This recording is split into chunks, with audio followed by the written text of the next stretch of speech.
নাপা। নাপা হচ্ছে নাগরিক party, NCP. তো সম্ভবত এখন বর্তমানে খুব ক্যান্সার আক্রান্ত হয়ে গেছে এনসিপি, এবং যে কারণে নাপায়ও কাজ করতেছে না আর। তো এনসিপির জন্য আসলে যদি বলা হয় যে এনসিপির জন্য নাপা কি ছিল, সেটা ছিল বাংলাদেশ সেনাবাহিনী। আপনারা দেখেছেন গোপালগঞ্জে ওদের সেই যে গণহত্যার গ্রাউন্ড তৈরি করা, গোপালগঞ্জ ম্যাসাকার যা করলো, সেই জায়গা থেকে গণমানুষের প্রতিবাদের মুখে এনসিপি পালিয়ে আসতে সুযোগ পেল শুধুমাত্র সেনাবাহিনীর প্রোটোকলের কারণে। সেনাবাহিনী তাদের ট্যাঙ্কের মধ্যে ঢুকাইয়া এনসিপিকে রক্ষা করছে। তারপর আমরা বিভিন্ন জায়গায় দেখেছি, আমরা কক্সবাজারে দেখেছি দৌড়ানি খেতে এনসিপিকে, সেনাবাহিনী তখন সেই আবার ট্যাঙ্ক নিয়ে গিয়ে এদেরকে উদ্ধার করেছে। তো হঠাৎ করে এনসিপি কেন বাংলাদেশের রাজনীতিতে চুপ হয়ে গেল? এই ব্যাপারটা একটু হিসেব মিলান যে বাংলাদেশে এনসিপি টিকে ছিল কাদের ক্ষমতায়? এনসিপি টিকে ছিল সেনাবাহিনীর ক্ষমতায়, বা সেনাবাহিনীর একটা বলয়ের মধ্যে বসে এই এনসিপি নিজেদেরকে নেতা হিসেবে দাবি করা, নিজেদের বাংলাদেশে হ্যানকারেঙ্গা ত্যানকারেঙ্গা যত গলাবাজি, যত বয়ান এনসিপির, সব কিছুর পেছনে একমাত্র শক্তি ছিল বাংলাদেশ সেনাবাহিনী। কারণ ওরা জানতো যে সেনাবাহিনী ওদের পাশে আছে। তো এই কিন্তু সমস্যাটা হচ্ছে কি, এই এনসিপি তো আসলে এই যে সার্জিস, নাহিদ বা যারাই আছে, ওরা তো আসলে সেই জাতি গোষ্ঠী বা সেই শ্রেণী, যেই শ্রেণী হচ্ছে যেই থালে খায় সেই থালে ফুটা করে। যেমন সার্জিস তো ছাত্রলীগের নেতাই ছিল, হাসনাত ছাত্রলীগের সঙ্গে ছিল। তারপরে তারা কি করেছে? ছাত্রলীগ আওয়ামী লীগকে ধ্বংস করার জন্য সর্বোচ্চ শক্তি নিয়ে আমেরিকার ডিপ স্টেটের সঙ্গে হাত মিলিয়ে তাদেরকে ধ্বংস করেছে। ঠিক সেই চরিত্রটা আমরা পুনরায় দেখলাম তাদের সেনাবাহিনীর ইস্যুতে। সেনাবাহিনী তাদেরকে মানে সকল ধরনের সুযোগ সুবিধা দিয়ে যেখানে যেত, সেনাবাহিনীকে বাংলাদেশের মানুষ ডাকতে শুরু করলো এনসিপির বডিগার্ড। বাংলাদেশের সেনাবাহিনীর মতো এরকম একটা বাহিনী, যারা এনসিপির দালালি করতে করতে, এনসিপির লেজুর বৃত্তি করতে করতে নিজেদের সম্মান এমন একটা জায়গায় নামালো যে সবাই বলতে শুরু করলো এনসিপির বডিগার্ড হচ্ছে গিয়ে বাংলাদেশ সেনাবাহিনী। তো এতটা নিচে নামার পরেও সেনাবাহিনী কি এই এনসিপির হাত থেকে নিরাপদ ছিল? না, নিরাপদ ছিল না। এনসিপির আপনারা দেখেছেন যে তারা ক্যান্টনমেন্ট গুড়িয়ে দেব, ডিজিএফ এর হেডকোয়ার্টার গুড়িয়ে দেব, ওয়াকার না হাসনাত, মানে এই ধরনের বিভিন্ন ধরনের যে বক্তব্যগুলো তারা দিয়েছে প্রতিনিয়ত, এই বক্তব্যগুলোর মধ্যে মানে এতটাই আক্রমণ করেছে বাংলাদেশ সেনাবাহিনীকে, যেটা কোনোভাবেই কল্পনা করা যায় না যে বাংলাদেশ সেনাবাহিনীর সম্পর্কে এত নোংরা আক্রমণ কেউ করবে, এবং সেটা সেনাবাহিনী চুপচাপ বসে বসে হজম করবে। সেনাবাহিনী আপাত দৃষ্টিতে মনে হচ্ছে, যেহেতু এনসিপির এই ধরনের বক্তব্যের কোনো প্রতিবাদ জানায় নাই অফিসিয়ালি সেনাবাহিনী, মনে হচ্ছে সেনাবাহিনী বোধহয় মেনে নিয়েছে। না, সেনাবাহিনী মেনে নেয়নি। গত 2 দিন আগে আপনারা দেখেছেন যে সেনাবাহিনীর 2 জন সাবেক কর্মকর্তা, যারা হচ্ছে এনসিপির কমিটিতে ছিল, নেতৃত্বে ছিল, 2 জন পদত্যাগ করেছে, এবং সেই পদত্যাগে তারা স্পষ্টভাবে বলেছে যে এনসিপি সেনাবাহিনীকে নিয়ে যেই ধরনের কুরুচিপূর্ণ মন্তব্যগুলো করতেছে, এগুলো আর গ্রহণ করা সম্ভব না। তো এনসিপি জানে যে এনসিপির সঙ্গে হাত মিলিয়ে মানে এই সেনাবাহিনী মূলত শেখ হাসিনা সরকারকে উৎখাত করেছে। তো যখন একটা বেঈমান আরেকটা বেঈমানকে চেনে, তখন এই বেঈমান না অপর বেঈমানের সম্পর্কে সবসময় একটা সন্দেহর কাজ করে যে আচ্ছা, ও আমার সঙ্গে অমুকের সঙ্গে বেঈমানি করছে, আমার সাথে জোট বাইধা, কালকে আবার যদি আরেকজনের সাথে জোট বেঁধে আমার সঙ্গে বেঈমানি করে। মূলত এই আতঙ্ক থেকে এনসিপি এত রাজকীয় মানে সিকিউরিটি পাওয়ার পরেও, রাজকীয় সমর্থন পাওয়ার পরেও এনসিপি সেনাবাহিনীর বিরুদ্ধে কথা বলতে শুরু করেছে। হাসনাত না সার্জিস, মানে হাসনাত না ওয়াকার। তো ভাবেন কোথায় ওয়াকার এবং কোথায় হচ্ছে রাস্তার টোকাই হাসনাত, 2 জনকে এক করে স্লোগান দেওয়া হয়। তো এই জায়গাগুলো তো সেনাবাহিনী ভুলে নাই। সেনাবাহিনীর ভেতর তো ন্যূনতম কিছু অন্তত সদস্য আছে যাদের আত্মসম্মান বোধ আছে। মূলত তারাই সেনাবাহিনীর ভিতরে সেনাপ্রধানকে এই জিনিসটা জানিয়েছে যে এই যে এনসিপির সিকিউরিটি গার্ড হিসেবে আমাদেরকে ডাকা হয়, এটা আর নেওয়া সম্ভব না, এই অসম্মান আর নেওয়া সম্ভব না। আপনারা দেখেন 64 জেলায় তারা সমাবেশ করবে বলে ঘোষণা দিয়ে অনেকগুলো জেলায় তারা সমাবেশ করলো। তারপরে কি করলো? যখন এনসিপি এই ধরনের সমালোচনার মুখে পড়লো, মানে সেনাবাহিনী তারপরে আস্তে আস্তে ওদেরকে প্রোটোকল দেওয়া বন্ধ করে দিল। যখনই সেনাবাহিনী ওদেরকে প্রোটোকল দেওয়া বন্ধ করেছে, ওরা কিন্তু পুরো বাংলাদেশে ওদের যে ওই যে রোড মার্চ, লং মার্চ, বিভিন্ন মার্চ এপ্রিল করতেছিল বসে বসে, পুরো ব্যাপারটা কিন্তু বন্ধ হয়ে গেছে। কারণ সেনাবাহিনী আর ওদেরকে সিকিউরিটি দেবে না, এবং এনসিপি জানে সেনাবাহিনী যদি সিকিউরিটি না দেয়, বাংলাদেশে যেখানে যাবে ওখানে গণধোলাই খাবে। রাস্তার মনে করেন যে রিক্সাওয়ালারা পাইলেই হাসনাতে কানসার উপরে দেবে, সার্জিসে কানসার উপরে দেবে। তো এটা তো নর্মাল, ওরাও জানে। তো যেই কারণে ওরা কিন্তু এখন বাংলাদেশের কোনো জেলায় যাচ্ছে না, কারোর সঙ্গে ওরা মিটিং করতেছে না, গণসংযোগ করতেছে না, কিচ্ছু করতেছে না। তারা এখন কি করতেছে? তারা এখন মাসের মধ্যে যদি 5 বার করে হচ্ছে আমেরিকান অ্যাম্বাসেডরের সঙ্গে মিটিং, তাহলে 7 বার করে পাকিস্তান অ্যাম্বাসেডরের সঙ্গে মিটিং, তারপরে তারা চায়নাতে দৌড়াচ্ছে চায়নার সমর্থন পাওয়ার জন্য, জাপানে দৌড়াচ্ছে জাপানের সমর্থন পাওয়ার জন্য, নেপালে দৌড়াচ্ছে নেপালের সমর্থন পাওয়ার জন্য। মানে মোট কথা তারা এখন বহির্বিশ্বকে আমেরিকার সমর্থন নিয়ে আমেরিকা এবং পাকিস্তান তো এনসিপির পক্ষে, এই দুইটা সমর্থন নিয়ে মূলত তারা চেষ্টা করতেছে যে কিভাবে ক্ষমতায় টিকে থাকা যায়, সেই লড়াইটা করবার চেষ্টা করছে। কিন্তু আদতে কি লাভ হবে কিনা, এই সেনাবাহিনীকে যে ধরনের অসম্মানজনক কথাগুলো বলা হয়েছে, যে ধরনের অপমানগুলো করা হয়েছে, সেইখান থেকে সেনাবাহিনী এদেরকে পুনরায় সমর্থন দেবে কিনা। যদি সেনাবাহিনী সমর্থন না দেয় তাহলে ধরে নিতে পারেন এনসিপির যাত্রা এখানেই শেষ, বাংলাদেশ এনসিপির রাজনীতি এখানেই শেষ। এবং ডাকসু এবং জাকসু নির্বাচনের মাধ্যমে এনসিপি আরও বুঝে গেছে যে ছাত্রছাত্রীদের মধ্যেই যেই বৈষম্যবিরোধী আন্দোলন হলো, যেই হচ্ছে গিয়ে এনসিপি তৈরি হলো, সেই ছাত্রদের মধ্যেই এদের কোনো ভোট নাই, কোনো সমর্থন নাই তাদের। মানে বামদের চেয়ে সমানও ভোটটুকু পায় না। যে বামদের ভোট আছে বাংলাদেশে কয়টা আমি নিজেও জানি না, আঙ্গুলে গুইনা বলে দেওয়া যাবে বাংলাদেশে টোটাল বাংলাদেশে বামদের ভোট কয়টা, তার চেয়েও কম পাইছে এনসিপি। অতএব এনসিপি বুঝে গেছে যে বাংলাদেশের গণমানুষ বলেন, সেনাবাহিনী বলেন, কেউ তাদের পাশে নাই। এই টোকাইরা 1 বছরে যা লুটপাট করেছে, যা সন্ত্রাস করেছে, বাঙালি ত্যক্ত বিরক্ত, শুধু বাঙালি পেটানোর সুযোগটা খুঁজতেছে, পাচ্ছে না। তো এনসিপি এখন আন্তর্জাতিক মহলে লবিং করতেছে শুধু ক্ষমতা টিকিয়ে রাখুন, নির্বাচন আটকানোর জন্য, যাতে নির্বাচনটা না হয় বাংলাদেশে, আর কোনো কিছু না। তো সেই হিসেবে এখন ধরে নেওয়া যায় সেনাবাহিনী হাত গুটিয়ে নেওয়া মানে এনসিপির মানে মৃত্যু হয়ে গেছে। তো এটা হচ্ছে মোহাম্মদ ইউনূসের আরেকটা পরাজয়। 3বার রাজনৈতিক দল করে ইউনূস ক্ষমতা গ্রহণ করতে পারে নাই, এবারও ক্ষমতা দখল করলো চক্রান্ত করে, তারপরে একটা দল গঠন করলো এনসিপি বেচারা, সেটাও ঠিক দাঁড়াতে পারতেছে না। তো এনসিপি যদি শেষ হয়ে যায় সেই ক্ষেত্রে ইউনূসও শেষ, বলা যায় এদের মরণ ঘন্টা বেজে গেছে। জামাত সরকারি দল, এনসিপি বিরোধী দল, বিএনপি থার্ড, এই সমীকরণ বাজারে আসছে। দর্শক, জামাত ইসলামী ক্ষমতায় আসবে দিন দিন স্পষ্ট হয়ে যাচ্ছে। এটা ডিপ স্টেটের বা অন্য কোনো খেলা না, ক্লিয়ার জনগণের ভোটের হিসাব নিকাশের খেলা। এটা বুঝতে পলিটিক্যাল সায়েন্টিস্ট হওয়ার দরকার নেই। আমাদেরকে অনেকে জিজ্ঞেস করেন, ভাই ডিপ স্টেটের সাথে আপনাদের কানেকশন আছে, কোনো সিগন্যাল আছে কিনা, আসলে জামাত ক্ষমতায় আসতে যাচ্ছে কিনা। কোনো কিছু দরকার নেই, আপনি জাস্ট জনগণের কাছে জিজ্ঞেস করেন। রিক্সাওয়ালা, ভ্যান চালক, আপনার বাড়ির কাজের বুয়া, যারা ভোটার, প্রান্তিক পর্যায়ের মানুষ, আমাদের অর্ধেক ভোটার নারীরা, গ্রামে যে অথবা শহরের নারীদের কাছে জিজ্ঞেস করেন যে আপনারা কাকে ভোট দিবেন। বিএনপি নেতাদের স্ত্রীর কাছে জিজ্ঞেস করেন কাকে ভোট দিবেন। ছাত্রদল নেতাদের খালার কাছে জিজ্ঞেস করেন কাকে ভোট দিবেন। আপনারা ক্লিয়ার হবেন যে জামাত ইসলামীকে ভোট দিতে সবাই প্রস্তুত। সেই জায়গায় বিএনপির যে অবস্থা, বিএনপি সেকেন্ড হবে এই যোগ্যতাও তারা হারাচ্ছে। যদি স্থানীয় সরকার নির্বাচনটা হয় এবং অনেকগুলো জায়গায় ছাত্র সংসদ নির্বাচন হয়, তাহলে বিএনপি প্রধান বিরোধী দল হবে, সেকেন্ড হবে, এই জায়গাটাও সংকুচিত হয়ে আসবে।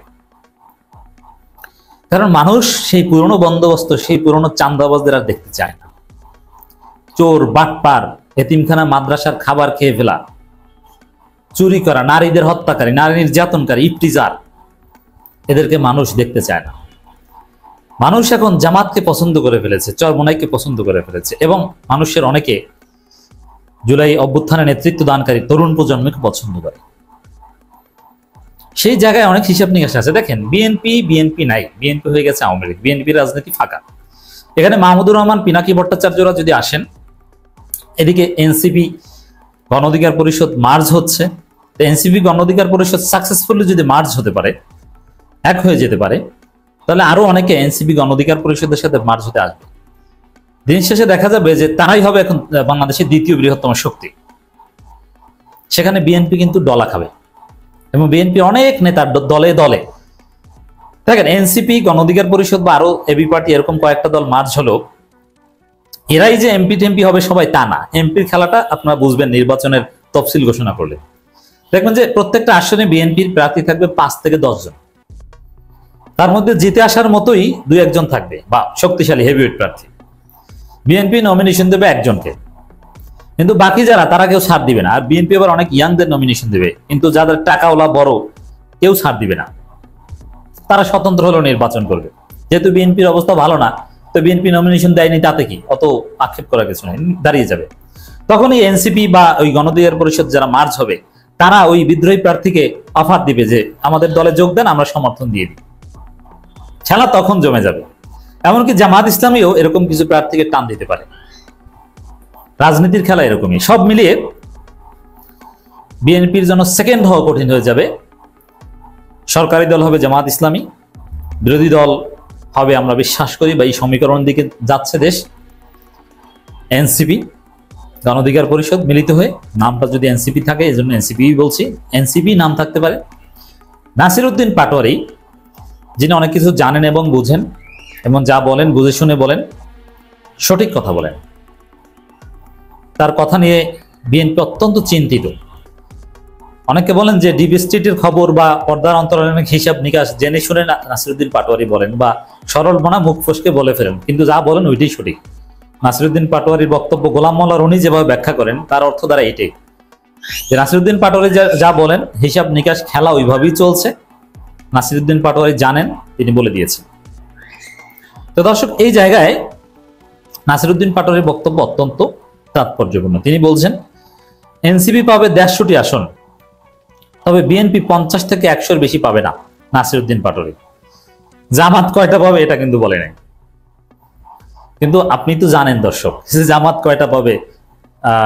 ঢাকা বিশ্ববিদ্যালয়, জাহাঙ্গীরনগর বিশ্ববিদ্যালয়ে জামাতের ছাত্র সংগঠন শিবিরের চমক কি, এটা তো আপনারা দেখেছেন, এটা তো আর বলার অপেক্ষা রাখে না জামাত কতটা এগিয়ে আছে।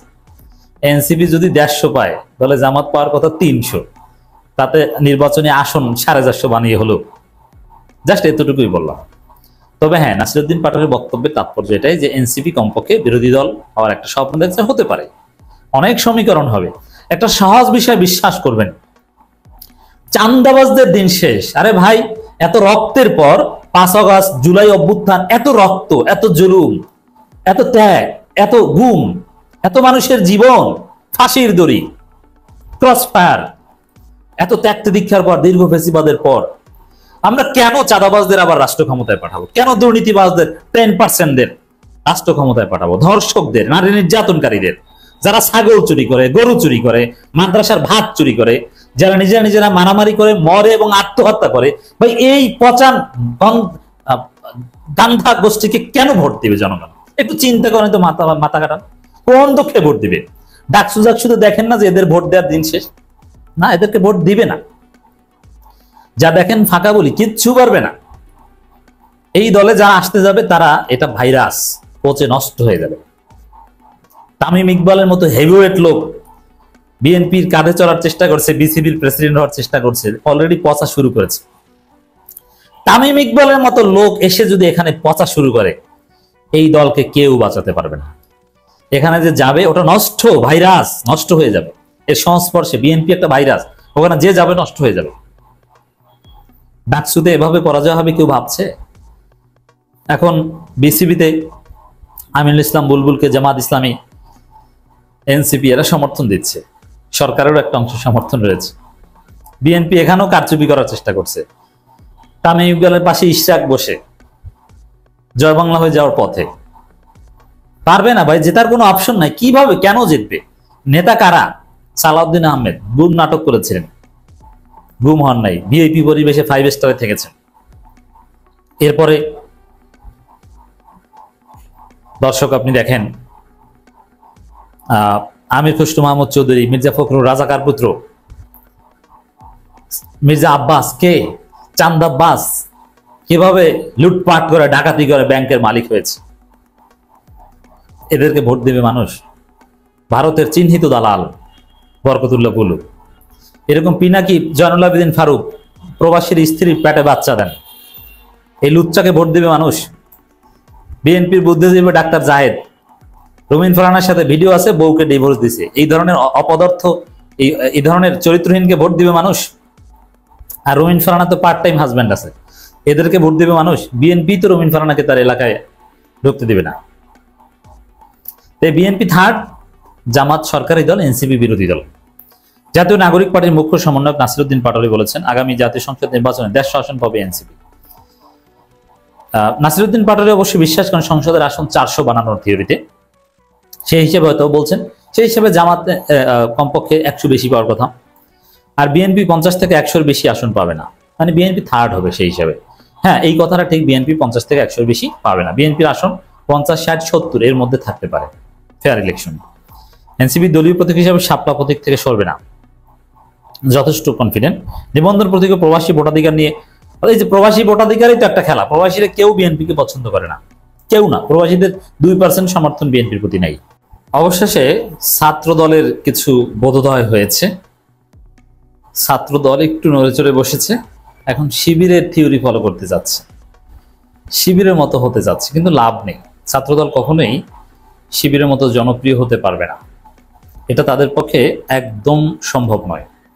চেষ্টা করছে, এটা ভালো। দর্শক, আপনারা জানেন যে ছাত্রদল হচ্ছে অছাত্রদের দল। এই ছাত্রদল বিভিন্ন জায়গায় ক্যাম্পাসগুলোতে লাল কার্ড খাচ্ছে, শিক্ষার্থীরা তাদেরকে অনেককে ধরে বাঁধছে দড়ি দিয়ে, অনেককে বের করে দিচ্ছে। ছাত্রদল নেতা তারা নির্বাচনের অযোগ্য, ছাত্রদলের গুরুত্বপূর্ণ নেতা নির্বাচনে দাঁড়াতেই পারে না, কোথাও পারে না। এখন যারা ছাত্রদলেই গুরুত্ব পায় না, তারা যদি ছাত্রদলের ক্যান্ডিডেট হয় তাহলে তো দলীয় ভোটও পাবে না। যেমন এই ঢাকা বিশ্ববিদ্যালয়ে যেটা হয়েছে ডাকসুতে, আবিদের তো ছাত্রদলের ভিতরেই তার দাম নাই, ছাত্রদলেরই তো গুরুত্বপূর্ণ পদ নাই, ছাত্রদলই তো তাকে গোনে না, তাকে হেল্প করে না, সাধারণ শিক্ষার্থীরা তাকে গুনবে কেন? এটা ছাত্রদলের একটা সংকট, যে ছাত্রদলের যে নেতৃত্ব তারা নির্বাচনের অযোগ্য, কারণ তারা অছাত্র। আর যারা ছাত্র তাদের আবার ছাত্রদলের দাম নেই, এই কারণে তারা কোনো দিক থেকে ভালো করতে পারে না। আর শিবির, ছাত্রত্ব শেষ, চলে যাও, হাল ছেড়ে চলে যাও। ছাত্রদের নিয়ে শিবিরের কমিটি, শিবিরের কেন্দ্রীয় নেতাও প্রার্থী হতে পারে, আর বিশ্ববিদ্যালয় সভাপতি, সেক্রেটারি, প্রধান পদ পায় না, ভাগে পায় না, কারণ উপরের লেভেল যারা তারাও ছাত্র, রানিং স্টুডেন্ট। এ কারণে ঢাকা বিশ্ববিদ্যালয়ের সভাপতি তিনি যে ভিপি ক্যান্ডিডেট হবেন তা না, তিনি হচ্ছেন জিএস, সেক্রেটারি জিএস হবেন তা না, তিনি পাচ্ছেন এজিএস। ছাত্রদের দল, এবং তারা ক্লাস করেন, রানিং স্টুডেন্টদের সাথে মিশেন, বর্তমান প্রজন্মের পালস বুঝেন, শিক্ষার্থীরা ভোট দেয় তাদের।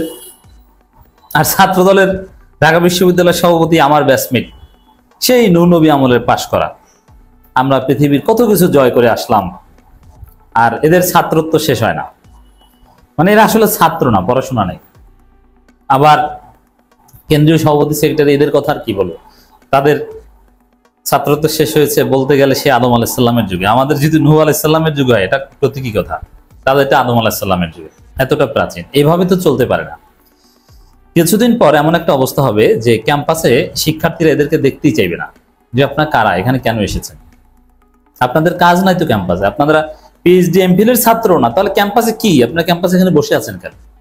এগুলো তো চলবে না। দলীয় লেজুর ভিত্তিক রাজনীতি চলবে না, রাজনীতি চলবে ছাত্র সংসদ ভিত্তিক, সেখানে রানিং স্টুডেন্ট হতে হবে। তো এই জায়গায় ছাত্রদলের একটা বোধোদয়, এখন থেকে যারা রেগুলার স্টুডেন্ট তারাই ছাত্র নেতৃত্ব দেবে। এখন থেকে কেন ভাই, 5 আগস্টের পর থেকে কেন করেন নাই? এখন ডাকসুতে, জাকসুতে বা ছাত্র সংসদ নির্বাচনে নাকানি চুবানি খেয়ে এখন আপনাদের এই উপলব্ধি হয়েছে, রাইট?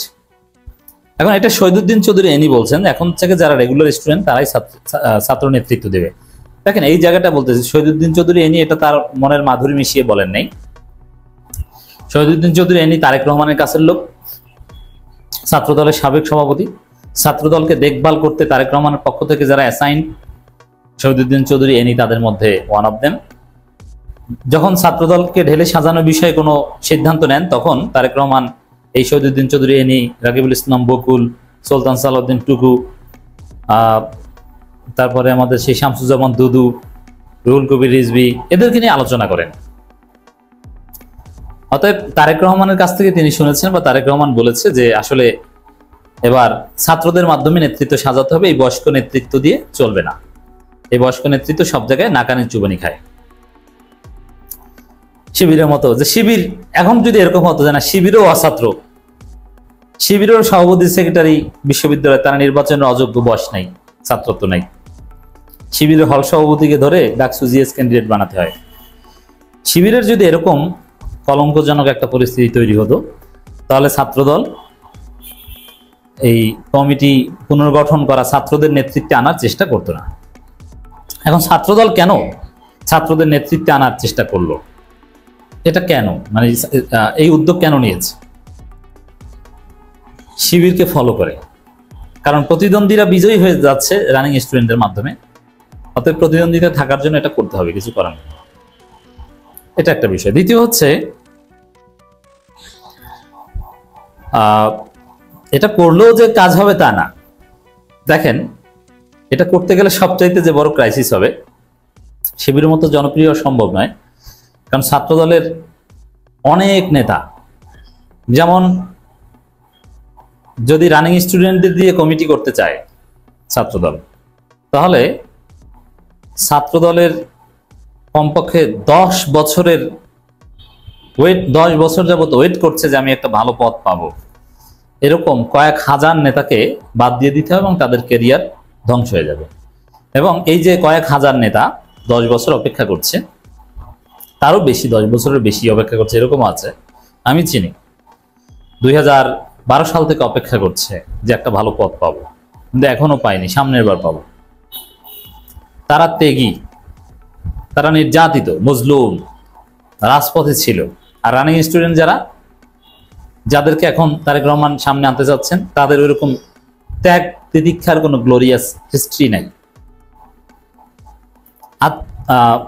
নিজের ভালো কিছু বিসর্জন দেওয়ার তেমন কোনো এক্সাম্পল নেই। এই জায়গায় সর্বোচ্চ জুলাই আন্দোলনে তার ভূমিকা ছিল, এগুলো দেখতে পারবে, কিন্তু আওয়ামী লীগ আমরা নির্যাতিত, এগুলো দেখানো যাবে না।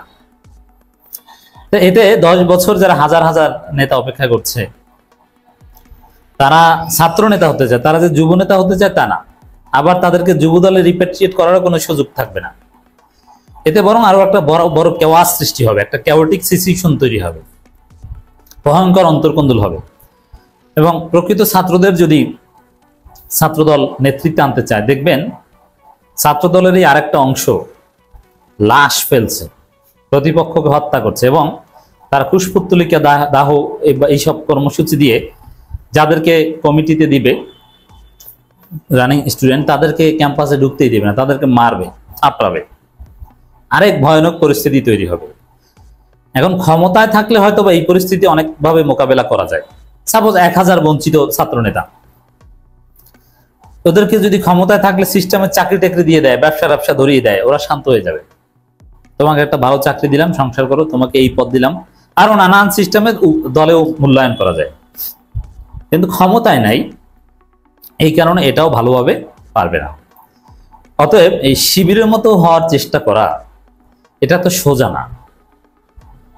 এতে আরো বেশি বেকায়দার সৃষ্টি হবে, আরো বেশি খারাপ পরিস্থিতিতে পড়বে। ছাত্রদলের সামনে ভয়ানক কোন্দল অপেক্ষা করছে। আর বাস্তব কথা হচ্ছে যে এই বয়স বা এটা যা আছে তার চাইতে বড় বিষয় হচ্ছে ছাত্রদল ভারতপন্থী রাজনীতি করেছে, সে ফজু পাগলাদের থিওরি রাজনীতি করেছে, প্রতিপক্ষকে রাজাকার ট্যাগ দিয়েছে, নিজেদেরকে সেক্টর কমান্ডার সাজিয়েছে, ক্রিয়েটিভ কনস্ট্রাকটিভ কোনো রাজনীতি না করে অন্যের পেছনে লাগার রাজনীতি করেছে। এই সব কারণে ছাত্রদল সফল হতে পারবে না, তাতে বয়স যতই কমাক, রানিং স্টুডেন্টদের যতই নেতৃত্বে আনুক।